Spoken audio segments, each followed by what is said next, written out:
Shoira Tursunoy Sodiqova, asli andijonlik. U 1944-yili kuzida tavallud topgan. So'ng Toshkentga ko'chib kelishgan. O'rta maktabni ham shu yerda tugatgan. 1961-66 Toshkent davlat universitetida tahsil olgan.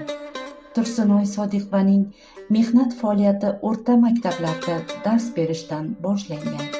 Keyinchalik Andijon davlat chet tillar institutida Respublika ma'naviyat va ma'rifat markazida faoliyat ko'rsatadi. U O'zbekiston Respublikasida xizmat ko'rsatgan madaniyat xodimi unvoniga ega. Tursunoy Sodiqovaning ijodi 60-yillardan boshlangan bo'lsa ham, ilk she'riy to'plami Kuy nomi bilan 1976-yilda chop etilgan.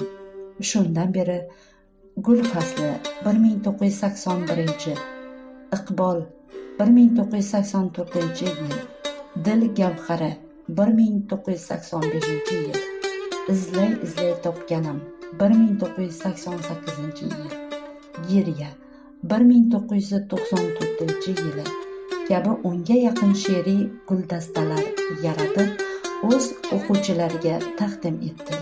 Shuningdek, odob axloq mavzularida bitilgan maqolalarni Andisha 1988-yili, Mehrigiyoh 1989-yil, Baxt nima 1994-yili, Baxtli bo'ling 1989-yili. Adabiy tanqidiy maqolalarni esa O'zbekiston she'riyatida an'ana va o'ziga xoslik kabi nomlar bilan nashr ettirdi. U shoira sifatida ham kuygan, ham suygan qalb iztiroblarini kuyga solishni yoqtiradi. Yaxshi she'r orom baxsh kuydek kishiga huzur bag'ishlaydi. Tuyg'ularni qitiqlab, orzu o'ylarga, xayollarga yetaklaydi.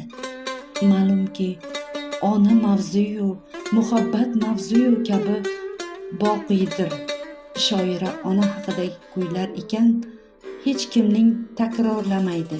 Uning ona haqidagi she'rlari katta bir dard bilan, zo'r zarb bilan yozilganligini his etish qiyin emas.